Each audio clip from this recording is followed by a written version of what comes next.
Morning po ulit sa lahat. So this time that I was scheduled to teach sa ating Sunday school, I am continuing sa mga biographical sketches na mga known Christian people. And for this time, I will be presenting the life of C.S. Lewis. I titled this as Reason and Imagination. So pinili ko yung title na yun kasi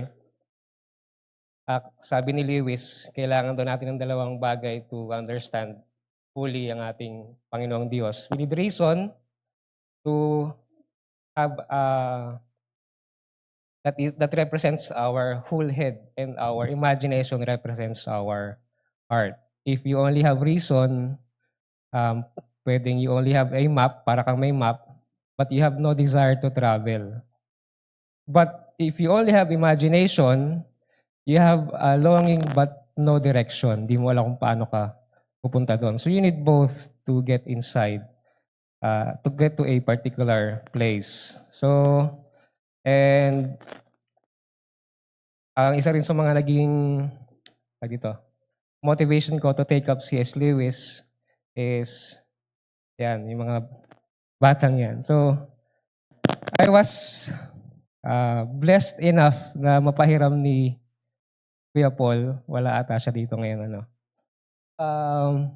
Not sure yan. So, on the top right, meron dyang collection. These are the 7 audiobook series of the Chronicles of Narnia in CD. So, nagko-collect po kasi ako ng CD. So, baka so, he requested me na i-convert to sa MP3. But during that process, nung sinalang ko na yung CD, hindi ko na nagamit because these kids are very engrossed into listening dun sa mga CDs na yon, and it stirred up my passion again to rekindle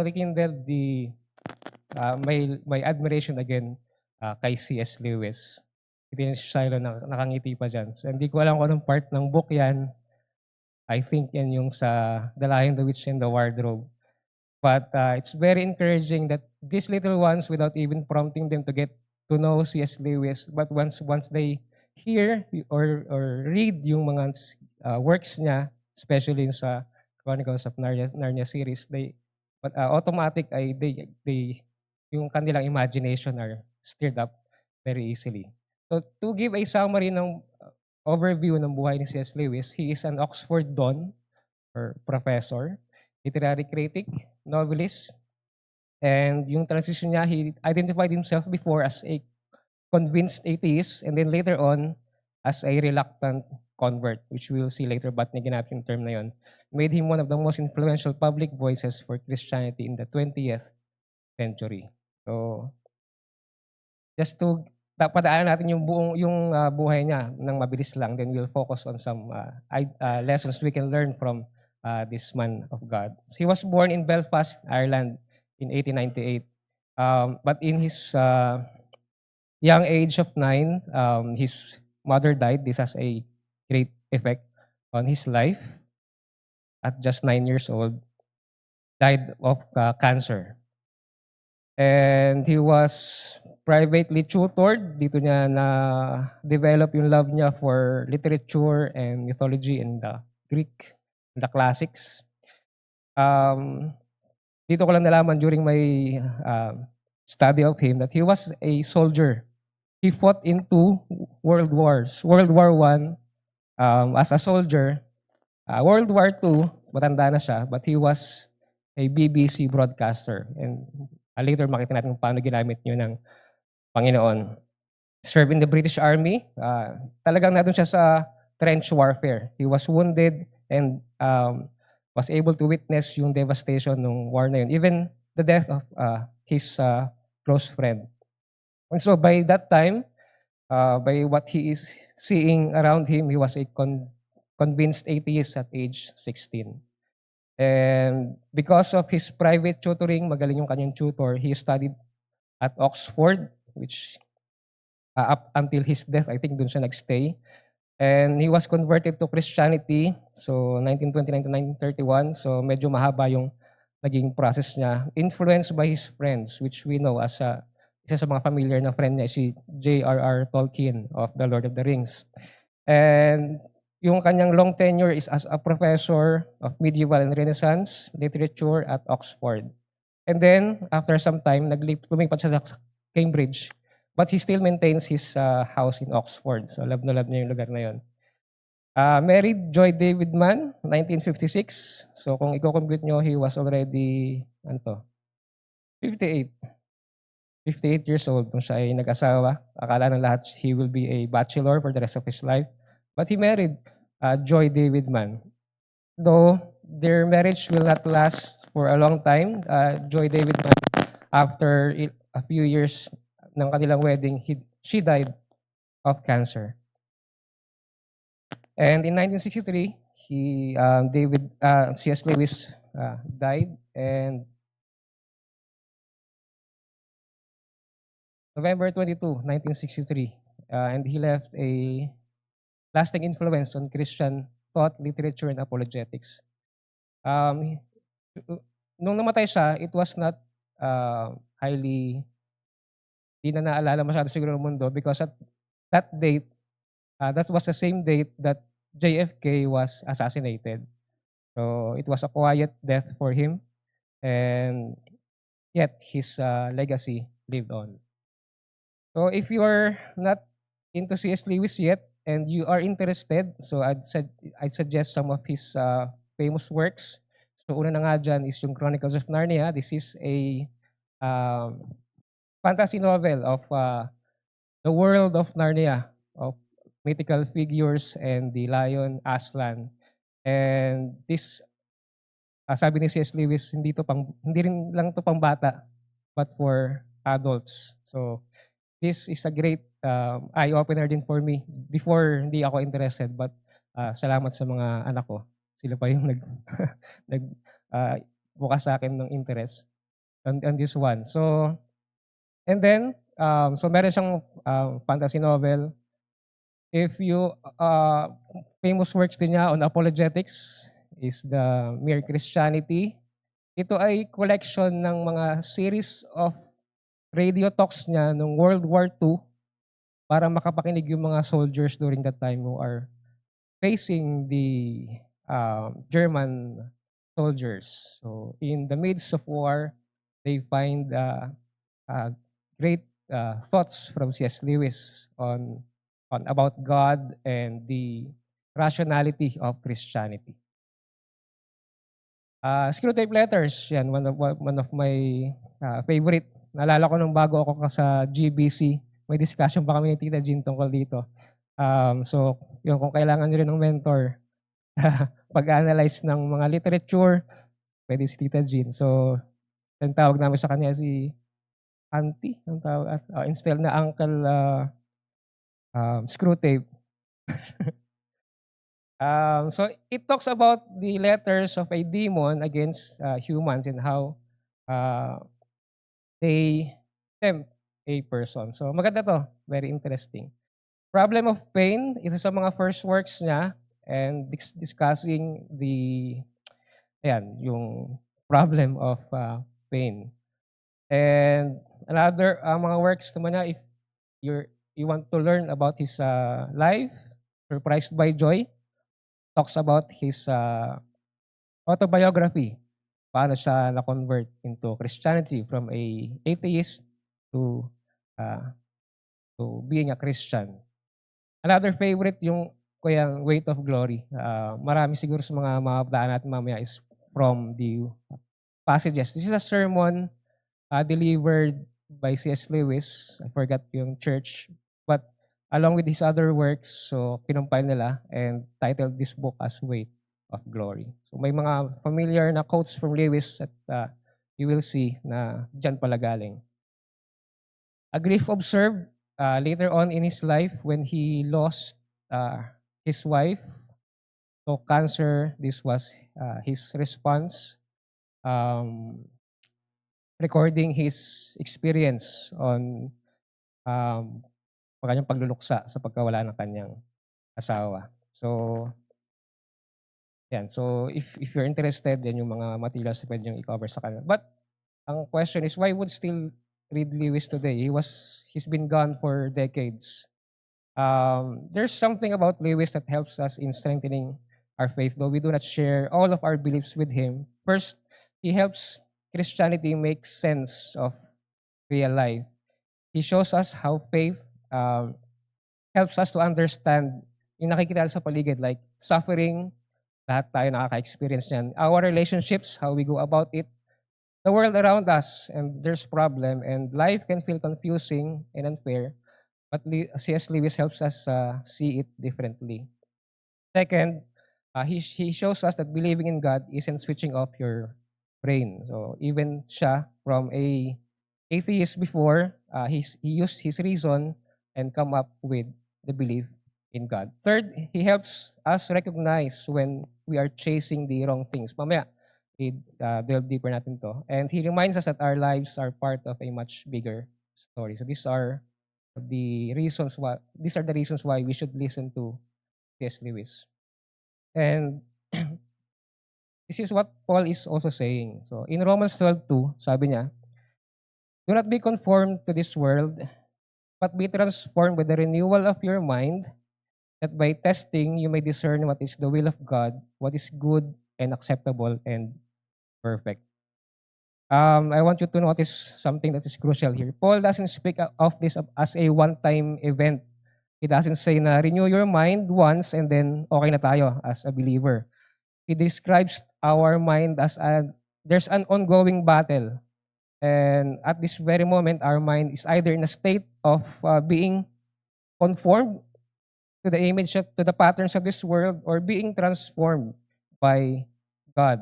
And there's no neutral ground. So either we are being pressed into the mold of this world, or we are being transformed with the truth of God.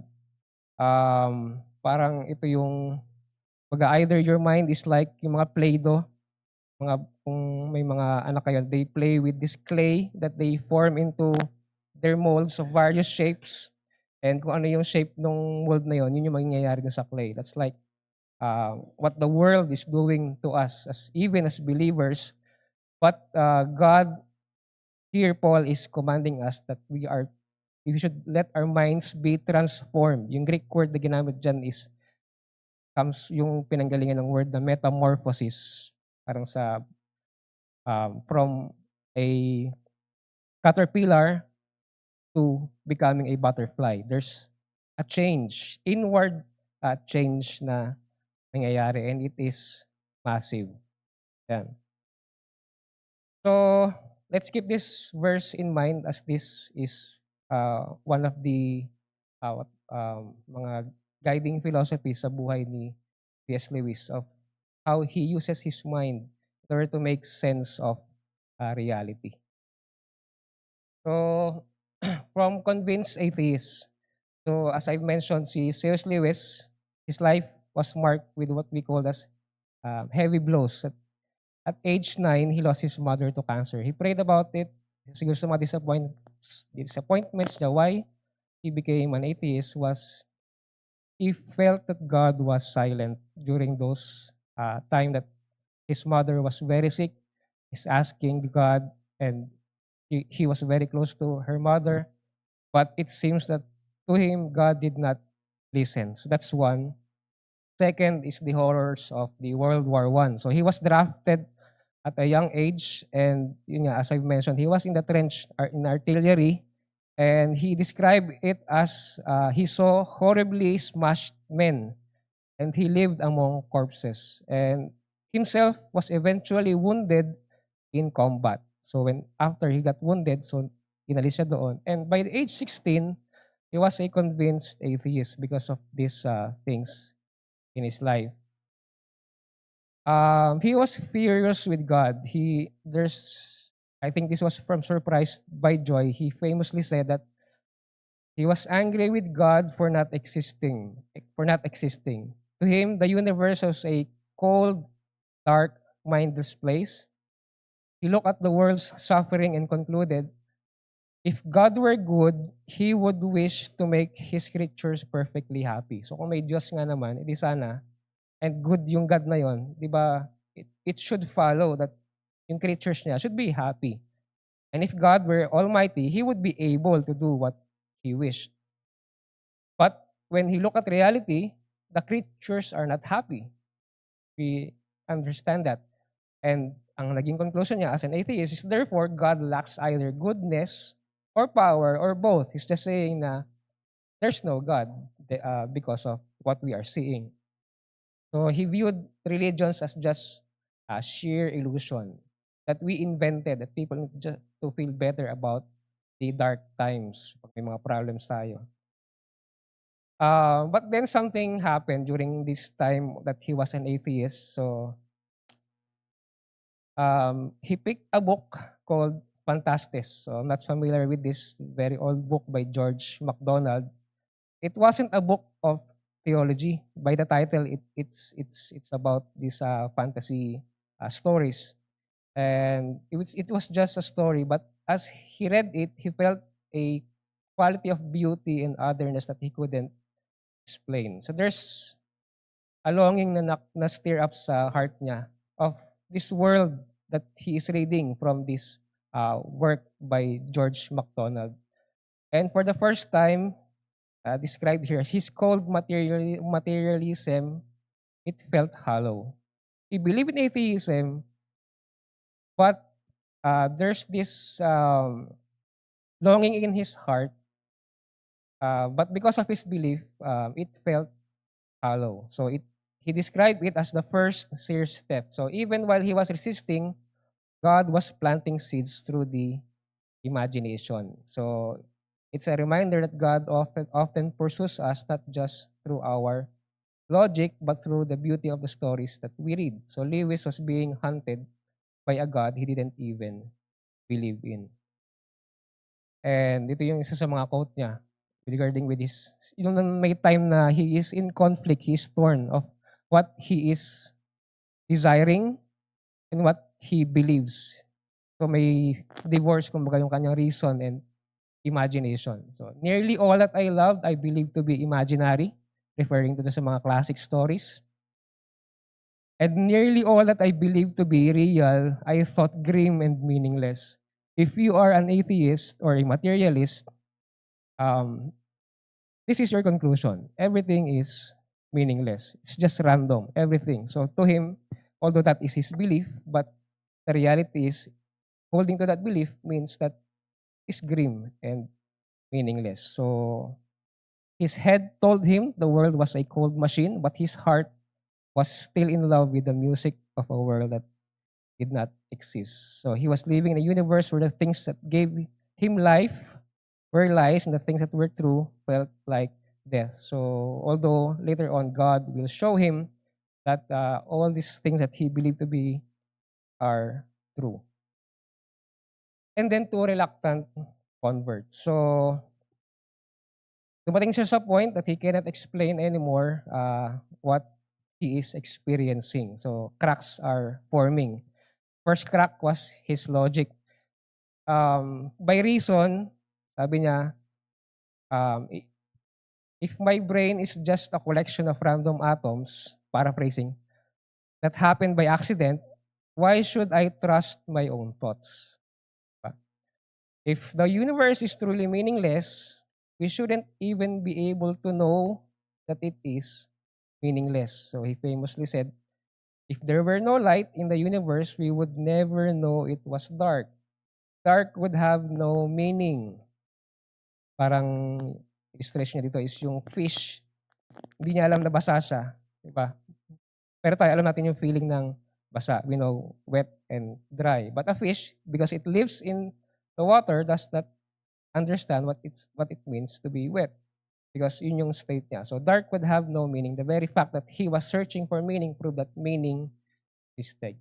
So second crack was his imagination. So even while he was telling everyone that the universe was a cold, dead place, he was being haunted by these longings that he cannot be fulfilled. Mamaya po titin natin to. So I'm not sure if I can cover everything. Baka tuloy natin sa next time that I can teach. But for this time, we will focus later on sa what C.S. Lewis is saying about longing. Yung third is that he was convinced by his friend, si J.R.R. Tolkien, that Christianity was the true myth, the story that actually happened in history. So siguro later on, explore din natin to.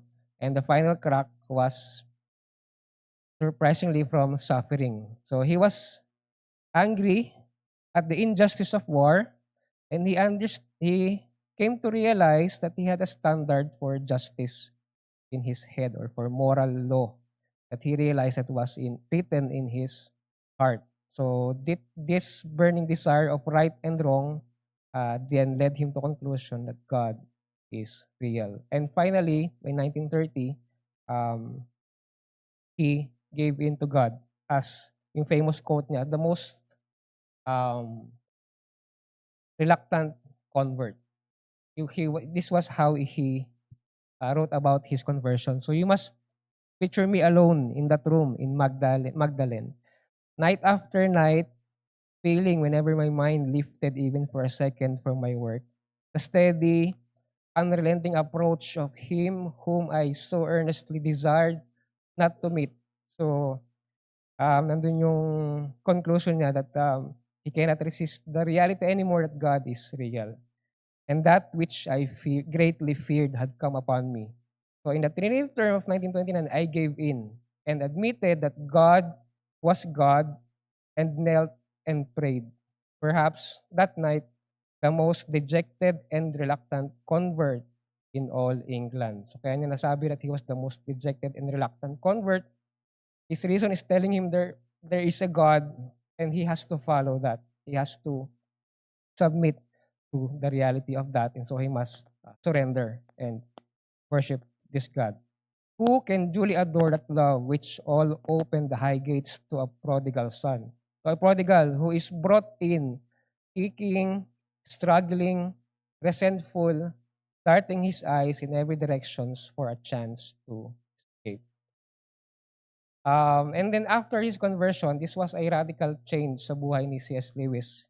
Um, he didn't just change his beliefs, hindi lang nagbago yung kanyang pananaw, but his whole life turned around.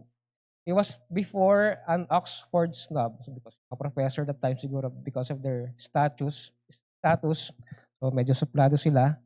But when he was converted, um, people around him say that he was very warm and very friendly in taking notice of people. Um, siguro um, ang malaking impact nito is nung after niya masulat yung kanyang Chronicles of Narnia, and then yung mga bata, they write letters to him because of their admiration, or may mga questions sila tungkol sa story about what they are reading. And it says that Lewis will write response letters to each and every one of them by hand. So he's receiving a lot of letters, but he will devote a particular day in the morning para sulatan sila and respond to them. Surrendering ambition. So before he was a Christian, he ang kanyang desire is to be a world-renowned poet. But after his conversion, he abandoned that dream and dedicated his gifts to writing Christian literature. So he believed that this was where where God called him. And and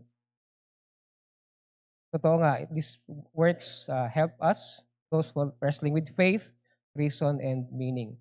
Also, radical generosity. So it was, according to biographies, he refused to profit from his works and establish siya ng mga organizations that the proceeds goes to them. Hindi siya kumukuha ng kinikita niya doon sa kanyang mga works. And also, yung the voice of the people, during World War II, he speak to soldiers, and yun nga, itong mga talks na to sa BBC Radio became the what we now call as mere Christianity. So yung mere Christianity na book ay talks ni C.S. Lewis sa radio. If you go to YouTube, actually may mga ilan pa doon na naka-post ng actual na recordings, actual na um, uh, broadcast ni C.S. Lewis. So you can still hear ano yung sound niya. So for this morning, I think due to time, I think ang magiging um, take lang natin yan is yung argument from desire. So that these are one of the lessons we can learn from C.S. Lewis. So he's famous for this one, that our deepest longings point beyond this world. So yung Christianity as the Sun and the big story maybe next time to allow us to have a more discussion later. So argument from desire. So ano ba tong argument from desire kay C.S. Lewis? So um, we humans have these longings that no earthly pleasure can satisfy according to him. And he calls these fleeting moments of unsatisfied longings as joy. Kaya sa preaching ni Pastor, madalas nababanggit yung joy. But this is different joy from what C.S. Lewis is referring. Pag sinabing joy, ito lang yung term, word na ginamit ni C.S. Lewis, but he is referring to longing or yung intense na desire na nararamdaman natin, which for him, he cannot explain din also. And that no earthly thing can satisfy. So, magkaroon tayo ng konting mental exercise. So, pag nagugutom tayo, our bodies become hungry, we eat food, di ba? Food satisfies our hunger. Kaya nawawala yung ating gutom. When we are thirsty, we drink water. It satisfies our thirst. Diba? In yung natural world, in a biological sense, that desire is real and nature is providing us with the satisfaction that we need in order to satisfy that desire. If there's hunger, there's bread or there's food. Ang na-notice ni Lewis, there's a glitch sa ating pagkatao. Every human being carries a different kind of hunger or a bittersweet longing that no experience on this map or on this world can satisfy. Paano yun? Let's go to our experiences.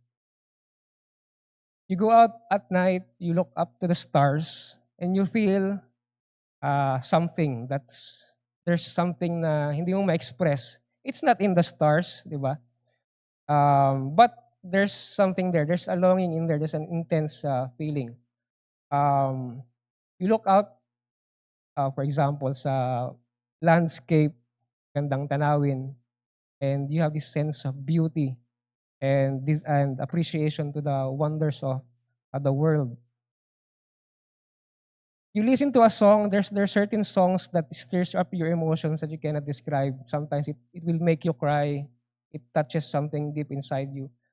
You read a book and you cry and because of what you are reading. But it doesn't satisfy you. It's fleeting sa kanya. Hindi kaya ng mga books na yon or even the songs that we hear, even the beauty of creation that we are witnessing to satisfy that longing. Nawawala siya eh. So ano yun? So what is that longing? So that's what C.S. Lewis called as joy or yung intense longing. Hindi siya happiness, okay?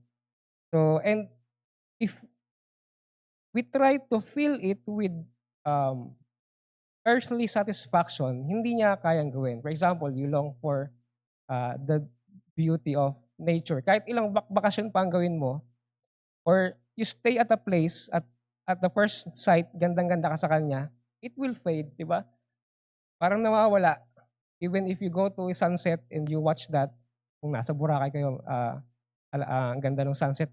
But siguro kung nandun ka nakatira, parang baliwala na sa yung mga tao dun, mga nakatira, hindi naman nila nanonood ng sunset. It's common to them. Nawawala yung beauty. But in the first time that you see it, or you witness it, there's an ache in your heart to an appreciation of that beauty. So, we get frustrated. So that longing isn't a problem to be solved, sabi ni Lewis. It's a signpost pointing us towards God who made it for self. So, sinasabi ni C.S. Lewis, ito pala yung next quote. If we find ourselves with desire that nothing in this world can satisfy, the most probable explanation is that we were made for another world. Kung nasa-satisfy tayo pag gutom tayo, we get satisfied by eating. But if we find this longing that walang makakasatisfy in this world, then um, it the conclusion is we are not to get that satisfaction in this world, but it needs to be satisfied. Pero not in this world. And so ang next question siguro ito, it gives us a sense of relief of what we are feeling or sa mga intense longing natin. But if we were made for another world, how do we find our way there while we are still stuck in this? So centuries before C.S. Lewis was born, even si Apostle Paul, he stood in the middle of Athens. So yung mga tao doon time ni Apostle Paul, they were surrounded by beauty, philosophy, and religion, and yet they were still restless. They even had an altar to an unknown God. So sabi ni Paul sa Acts 17, and sa mga tao that when they were looking for that, when they were worshiping all these gods and they have this statue, made an idol for this unknown God. Sabi niya, and he made from one man every nation of mankind to live in all the face of the earth, that they should seek God and perhaps feel their way toward him and find him. Yet he is actually not far from each one of us, for in him we live and move and have our being. So nakikita niyo yung connection. Paul is telling us here that there's this restlessness sa bawat tao. And it's not because of biology. It was designed by God. He placed that desire to give that inner tug or inner pull in the people's heart, so that men would seek him. As Paul says, he is not far from any one of us. But this is supported by Augustine. Sabi niya, thou hast made us for thyself, O Lord, and our heart is restless until it finds its rest in thee. So ito ay yung familiar tayo that what we call as the God-shaped hole or God-shaped emptiness in our hearts. And it's a very specific geometry na if we try to show square things into this hole, hindi siya magkakasya. If we try to fill this God-shaped hole with career, success, material things, romance, it will not satisfy. Because what we are trying to fill in is an infinite desire or longing that only God can satisfy. But Lewis gives us a warning. We should not stop there with the ano yung gagawin natin when we have that kind of desire. It is from the Weight of Glory, so it's worth reading. Sabi niya, the books or the music in which we thought the beauty was located will betray us if we trust to them. It was not in them, it only came through them. And what came through them was longing. So these things, the beauty, the memory of our own past, are good images of what we really desire. But if they are mistaken for the thing itself, they turn into dumb idols, breaking the hearts of their worshippers. For they are not the thing itself, they are only the scent of a flower we have not found, the echo of a tune we have not heard, news from a country we have never yet visited. Yung pag-describe ni C.S. Lewis na napaka-picturesque, so very beautiful words. So ang sinasabi niya dyan, through these things, through reading books, or exploring nature, or listening to music, or sa relationships natin, na-experience natin itong mga longings na to. But these are not the end of itself. If we try to stop there, they become idols. So if you find fulfillment in these things, they are idols. So para lang siya daw na signpost. You should use this to point towards a bigger thing to the thing that it is pointing. So para daw siyang halimbawa kung nawala ka sa daan at paikot-ikot ka na, it's a relief pag may makita ka na sign that points to where you are going. But you don't stop at sign, di ba? Hindi mo sabihin na, ay, eto na yung destination ko. It's just a guide for you, telling you where to go. So it's, and most of the people, that's what they do. They stop at these signs. They find their fulfillment on the thing itself. Yan. So these are just signposts or our guide. Okay? And if we treat a thing like God, it will eventually break our hearts. Not because it's bad, but because it's a signpost. It's not the destination yet. So, another quote from him, sabi niya, at present, yung ating buhay ngayon, we are on the outside of the world, the wrong side of the door. Referring to our stay here sa ating mundo. We discern the freshness and purity of morning, but they do not make us fresh and pure. We cannot mingle with the splendors we see. But all the leaves of the New Testament are rustling with the rumor that it will not always be so. Someday, God willing, we shall get in. So, discuss natin ng konti. So, Lewis gives us this picture right now that we are on the wrong side of the door. We see the beauty, na-experience natin yung mga beauty, the splendors of this world, but we can't quite get inside them. We are like spectators looking through a window. But then he gives us this incredible hope. All the leaves of the New Testament are rustling with the rumor that will not always be so. Yung rumor na ginamit na dyan, it means yung New Testament, yung ating Bible, is filled with the promises of God. And yung rumor dyan is not chismis. Ito yung mga promises ng God that eventually may magkakatotoo. Kumbaga, pag nababalitaan mo na may mangyayari, parang excited ka, di ba? So that's how C.S. Lewis used that word, rumor. And someday, God willing, we shall get in. So notice how Lewis doesn't leave us stuck in longing or despair. He says we're on the wrong side of the door now, but there's hope. We will get in. And that should change our perspective. For believers, it means our hearts are not meant to be fully satisfied by the world. So we should not find our satisfaction in our relationships to earthly things or the patterns of this world, as Paul mentioned. Our desires, our joys, even our worship, these are hints of something greater. These are just echoes. So the beauty we see around us, the love we experience, the truth we learn, they are all signposts pointing to God. So practically, this should affect how we live and how we seek joy. So are we chasing temporary pleasures that can never satisfy, or are we pressing toward the God who fulfills the deepest longings of our hearts? If we read from the Psalms, these are the cries of a heart that is longing to find its fulfillment in God.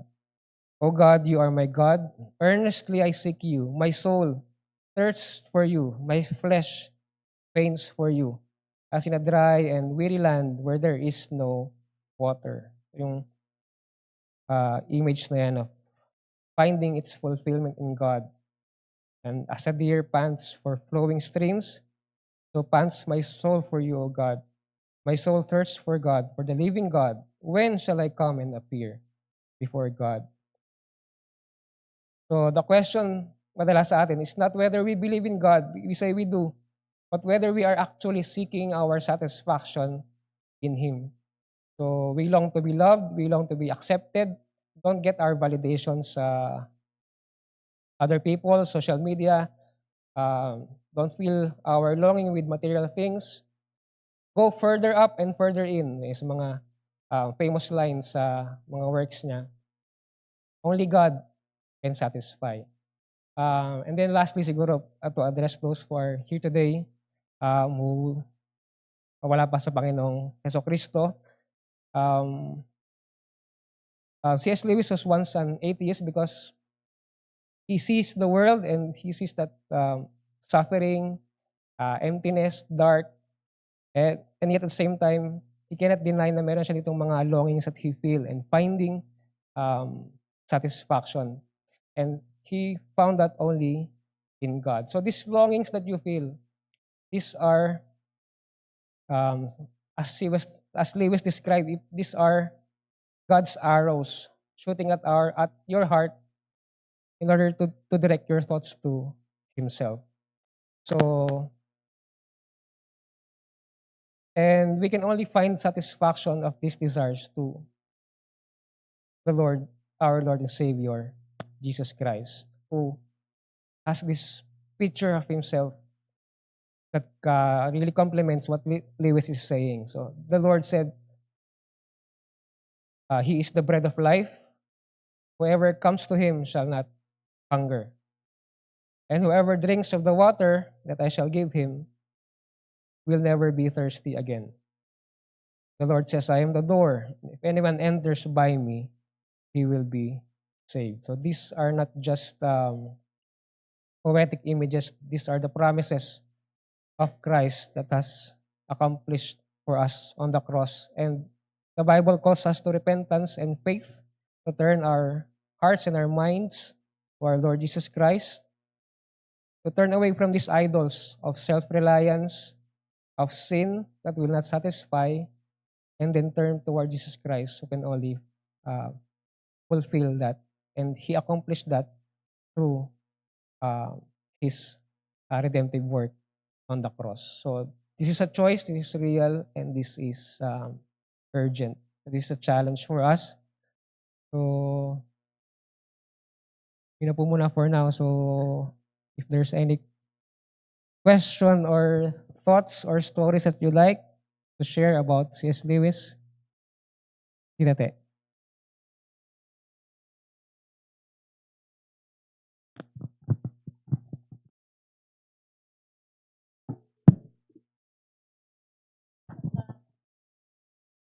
Nakaka-encourage, pero hindi rin nangangahulugan na bibigyan natin sila ng dahil si C.S. Lewis mismo tinanggap niya ang kanyang kahinaan at nakita niya na mali ang kanyang pananampalataya at paniniwala noon. 3 bagay lang ang ako rito, yung winning the argument as opposed to winning hearts.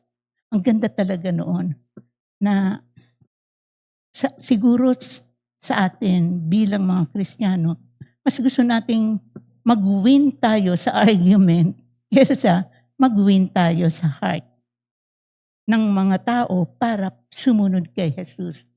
Isa sa mga bagay na nakita ko rito, yung sinasabi, nung nakita ni Peter, yung galing sa langit na sheet na merong reptiles, merong ganito, merong ganyan.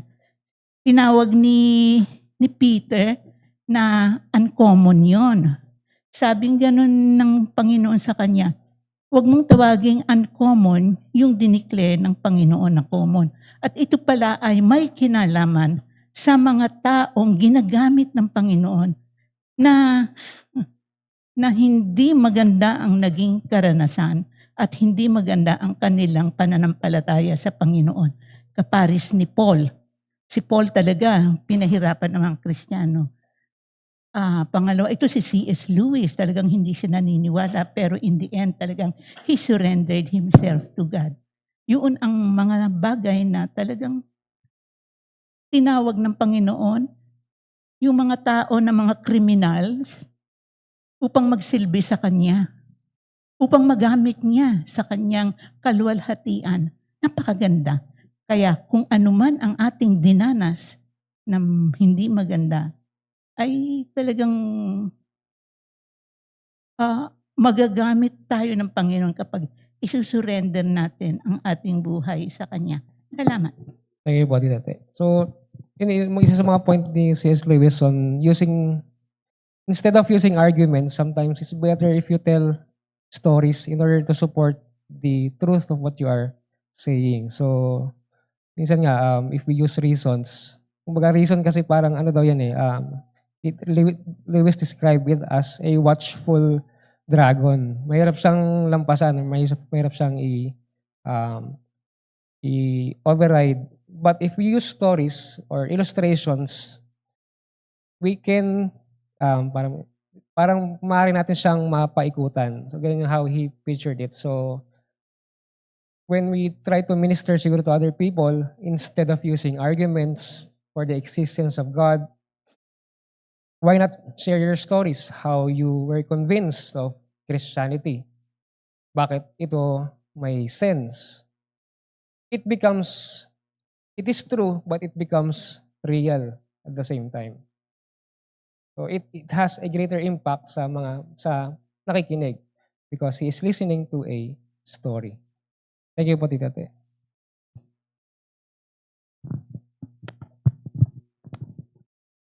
Tita Jean. Okay. Yeah, 2 points, Deacon Ian. Na-mention mo kasi na ako si anti-screw tape. The screw tape letters is a novel, and ang purpose nun is to resist the devil. It's how to resist the devil. Pero satirical novel siya. So, ang bida doon si Screwtape, Demon Screwtape, at minimentor niya yung mga junior demons. So, kaya nila ako tinawag nila Deacon Ian na anti-Screwtape, but hopefully in the sense of fighting the demon or the evil or devil. I love C.S. Lewis books. Not easy read ang mga ni Lewis, maybe because he's not a philosopher. He's saying na he's not a philosopher, but the way he writes sometimes is not an easy read. Pero yung of the many books, I'm a lover of Chronicles of Narnia. Si LJ, she knows, binigyan ko yan sila ng book when they were young. But ang nag-make sa akin, ang ginamit ng Lord much is yung kanyang book na A Grief Observed.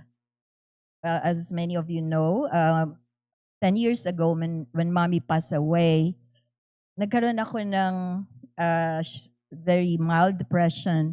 Naging meaningless yung life. It doesn't show. People didn't see it. For those who see me, hindi ako mapapansin na ganun. But when sabi ni Deacon Ian earlier, C.S. Lewis helps Christianity make sense of real life. That is real. At the time na hindi ako prepared, mommy would pass away. But yung sinabi ni C.S. Lewis that made me prepared for the succeeding days, sabi niya, death has its own way of causing grief, and they come on a daily basis. So parang na-prepare ako na yung grief na yun is not going to be short-lived. It's going to be maybe lifetime.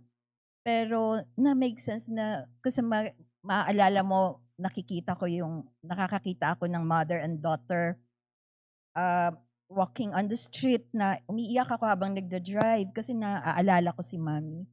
Pero naaalala ko talagang yung death has its own way of causing grief. And it would come on a daily basis na ma-prepare ka, maaalala mo na there's God who can cure your grief, your pain. You only find it in the Lord. Kasi ganun din while death causes pain on a daily basis, God's grace, mercy, compassion, comfort, company also come on a daily basis. Thank you, Tita Jean. Indeed, yung maganda kay C.S. Lewis, he can understand kaya niyang express yung experiences natin na sometimes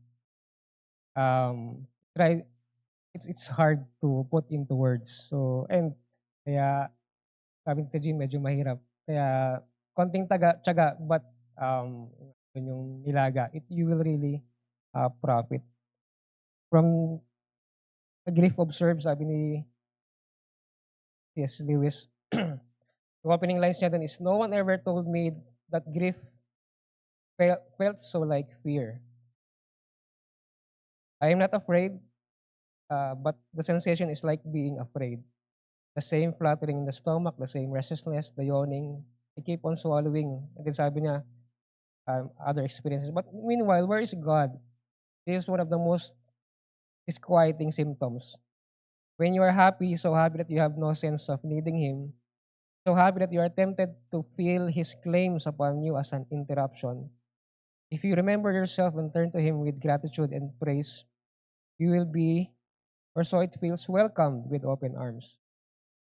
But go to Him when your need is desperate, when all other help is vain. And what do you find? A door slammed in your face. The sound of bolting and double bolting on the inside. After that, silence. You may as well turn away. So the longer you wait, the more emphatic the silence will be. There are no lights in the windows. Might be an empty house. It seems so, and that seeming was as strong as this. What can this mean? Why is He so present, a commander in our time of prosperity, and so very absent, a help in time of trouble? I tried to put some of these thoughts to see, or yung friend niya this afternoon. He reminded me that the same thing seems to have happened to Christ. Why hast thou forsaken me? I know. Does it make it easier to understand? Okay. So, I guess nyo ba yun? Parang, sorry. You go to God in times of hardship, it feels He is silent. Parang walang tao. Your prayers are not being answered. But that doesn't mean that He is not there. Christ, our Lord, suffered and He was forsaken by God Himself. But we have to make sense out of these experiences. So maybe there's a problem of pain. We can see ano yung mga, how are we going to understand these things. Hindi niya sinabi that Christianity can answer everything, but it can give us comfort of who God is. Mayroon pa pong Tignan po ulit. Pala sa mga nakita ko rito na yung pag tayo lumabas, makikita natin yung freshness and purity of the morning. Pero they don't make us fresh and pure. Ayun, pinag-isip talaga ako noon. Sa anong paraan ako hindi marirefresh kapag nakita ko sa morning, oy, fresh na fresh, at saka pure na pure. Pero ako pala mismo ay may malaking sagabal sa pagsamba sa Panginoon. Thank you, Valente. Other thoughts po for Tita Emma?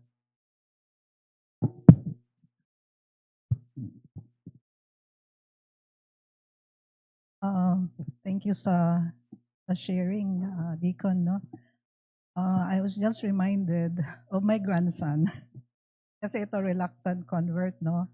My grandson was here a few weeks back. So I interviewed him, do you believe in God? Sabi niya, no. So nagulat ako. Kasi that child grew up with me when he was grade 4, until grade 4. Hindi ko alam na the distance already made him so far from the Lord na ako nagpanic when he answered me that, why don't you believe in God? So, silence. And then, kasi ito, looking at the journey now of C.S. Lewis, parang na-encourage ako. Pero sabi ko nga, ano ba yung methodology na gagamitin ko to crack whatever hardened heart my grandson already has, no? And nakita ko, yung background niya, he saw so much grief, the World War, the death of the mother. I'm not private to whatever my grandson went through kasi unwanted child yan, no? Single mom yung ano niya. But deep in my heart, I was crying. And sabi ko, with all the knowledge I have, kasi well-trained tayo dito about theology, saan ba ako mag-uumpisa? And then yung comment ni Ate Te, sometimes you win the battle but you lose the soul. I really don't know, sabi ko, where to start, how to share to him the reality of God and why he needs God at this point na he's entering manhood. He even has a girlfriend already. Talagang I was grieved in my heart. Pero with this, sabi ko, saan ba ako doon? How can I help that grandson to become later on a convert? And I think that's the cry of every heart dito sa church natin. How do we reach out to loved ones who really don't have the Lord yet? We presume na dahil na doon siya under the mom, nag-guide properly. Pero yun nga, nandun yung heartache din ng grandparents, no, na hindi pala nasubaybayan. So, natuwa lang ako dito sa sharing ngayon because even C.S.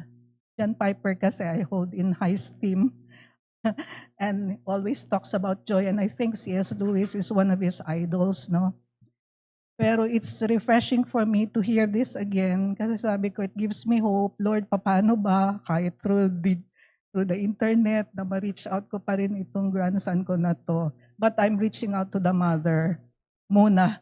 Sabi ko, what happened to your spiritual life? So the mother first kasi accountable yon. But you see the very napakaliit na ng window.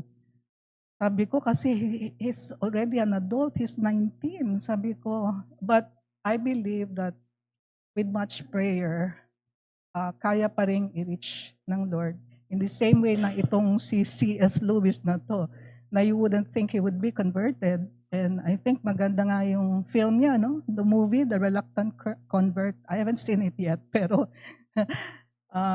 I would like to see that movie. And thank you for this very refreshing reminder to us this morning na it's our, hindi naman duty, no? It should be our burden that we will have every member of the family be a reluctant convert or what? A convert. Yun lang po. Thank you, Tita Emma. So, siguro from what I can advise is, yung una is, it really takes an effort to really minister sa ating mga loved ones, and yun nga, one way is for them to experience na there's a story that we need to tell them. Second is sa screwtape din, parang isa sa mga ways ng devil is to flood our senses with this world so that we don't think about eternal things. So, phone,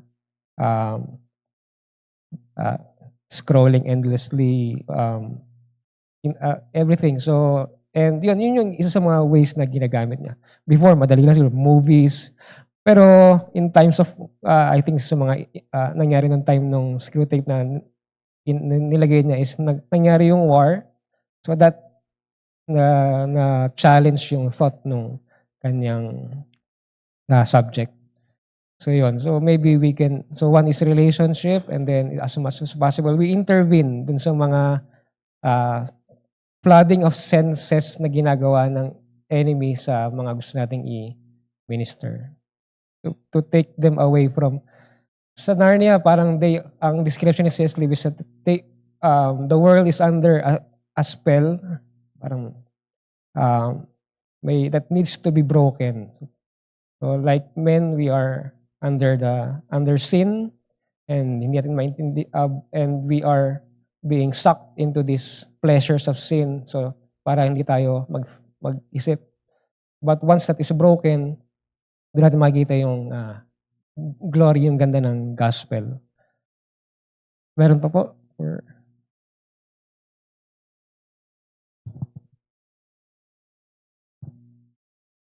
Hello. Forwarded question from the Lobos. It says here, we understand that C.S. Lewis was gifted with a highly logical and reasoning mind. Apparently, this was used by God to draw him to himself, even if he was at first an atheist. Given this, does it follow that arguments for Christianity should not be difficult to present to atheists and unbelievers?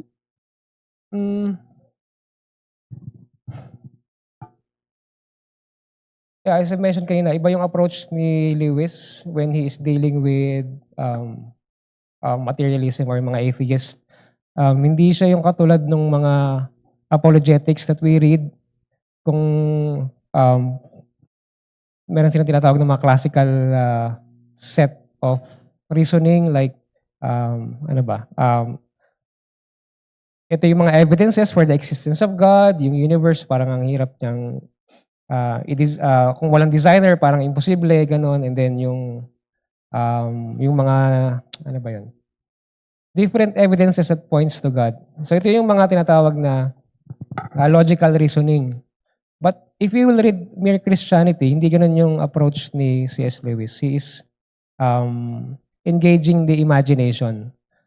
So I think magandang mabasa natin din yun in order for us to get insights. Paano niya kinakrak yung mga defenses ng rational mind. For example, yung sa Mere Christianity, yung opening doon is, ano yung nararamdaman mo pagka binrake ng isang tao yung promise mo niya sa'yo, di ba? Parang, ganun very practical. Parang, wala naman kayong written rule, but you are assuming na dahil nag-promise siya, dapat niyang gawin yun. So, bakit may ganong klaseng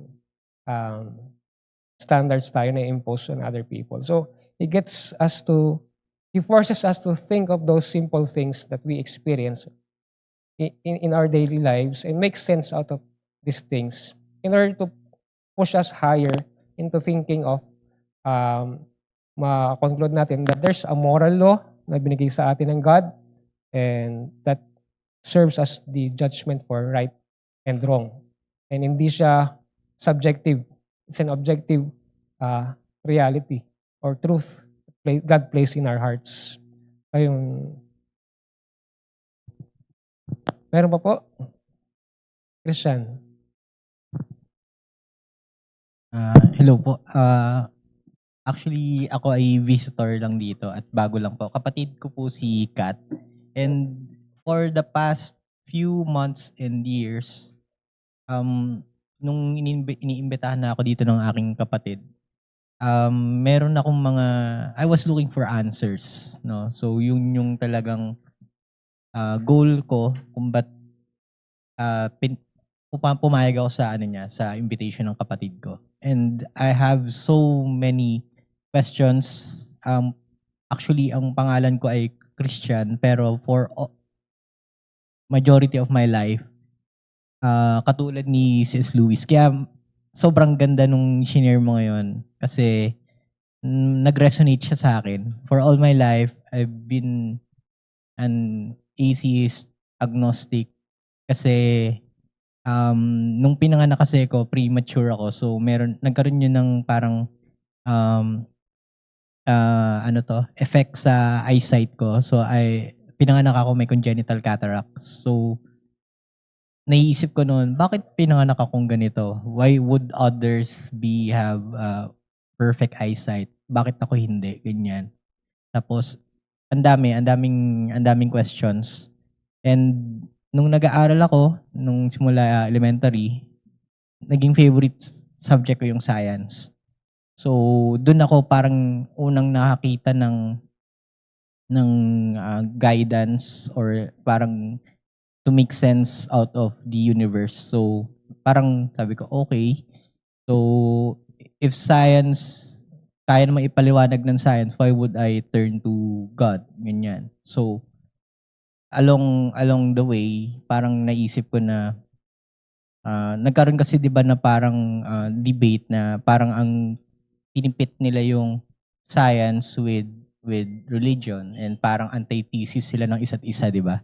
So, nung nakita ko na yung sinabi ni C.S. Lewis na ang pagiging Christian doesn't require you to turn off your brain, yun talagang nag-ano siya sa akin, parang ano parang nangyayari sa kanya, nangyayari kay Lewis yung nangyayari sa akin ngayon, yung nagkakaroon ng crack sa aking atheism or agnosticism. And yung science kasi made me and made us arrogant, no? So parang na ano natin na we have science, why would we need God? And yung parang na-realize ko lang din na science and religion have the same goal, which is to make sense of the universe, which will point to God. Kasi 'di ba, sabi nga nila sa dun sa cause and effect, hindi naman pwedeng nangyari lang yung universe, 'di ba? Talagang merong gumawa, merong cause. And along the way, parang na ako, no? Parang nagkakaroon na ako ng realization na yung pagiging reliant lang on science is not really fulfilling, no? Kasi makikita mo naman sa ating sa ating community, even scientists can be religious or Christians too. Yun nga yung sinabi ni C.S. Lewis. So ayun, sobrang thankful ako kasi parang sakto nang pagpunta ko dito, I was looking for answers and ang bilis. Pagkapunta ko dito, parang nasagot agad yung karamihan ng mga tanong ko. And yun, salamat. Thank you, Christian. You're very welcome here and thank you din for sharing your life experience and hopefully ay makasama ka pa namin and we can also continue to have an engagement kung may mga further ka pang mga gustong malaman. So, we're grateful for your presence. Kasama po si Tita.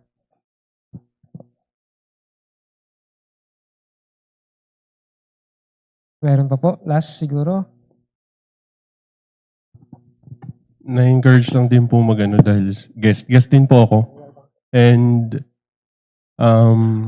ayun, ang ganda. Tapos praise God sa isang Christian. Sakto din siguro kaya ako nadala yung libro ni C.S. Lewis, Mere Christianity. Baka gusto mong basahin. Thank you.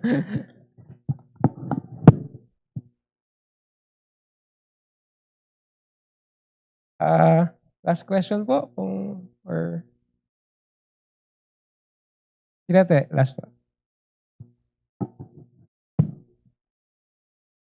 Ano lang, kasi ang Panginoon ang gumawa ng science at saka math. Dinidiscover lang natin. At ang nadidiscover natin ay kakaunti. Kesa dun sa kakayahan at ginawa ng Panginoon tungkol sa science. We only discover them. So lahat ng anything that's about science or math, ay galing yan lahat sa Panginoon kasama siya sa creation. Yun ang aking pananiwala at pananampalataya. Kaya ngayon, imbis na maging arrogant ako dahil sa aking kaunting kaalaman tungkol sa science at math, nagiging submissive ako dahil hindi pala ako ang kundi ang Panginoon pala. Thank you, Tirate.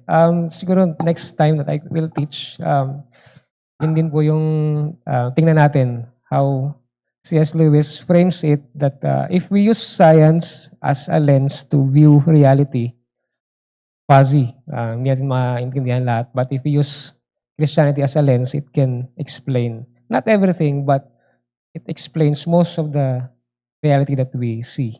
Even, kumbaga, science itself. Yan.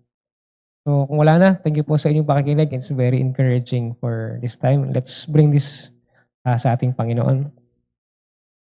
Oh Lord, we thank you for this time that we were able to get a short glimpse of the life of your servant, C.S. Lewis, who was a reluctant convert because of many things that he has experienced, but you have used these experiences as well for him to make him realize that there is a God who is not cold or absent but cares for sinners and is doing a redemptive work. You, Lord, are our gracious God who has provided salvation for us. We do not deserve any saving. We are sinners, great sinners before you. But we thank you that you have given us your Son, Jesus Christ, to be our Savior. And we thank you for the life of C.S. Lewis, who have used to help us to get a deeper understanding of your working. And we pray that we may keep this to our hearts, and may, when we have these longings, we not stop at them, but may ask Lord to always go further up and further in finding these longings and fulfillment to you alone. For you alone, as what our Lord Jesus Christ mentioned, can satisfy. For He is the bread of life, the water that can quench our thirst, and He is the door that can give us salvation. So thank you, O Lord. We give back to you all the praises and thanksgiving. In Jesus' name, amen.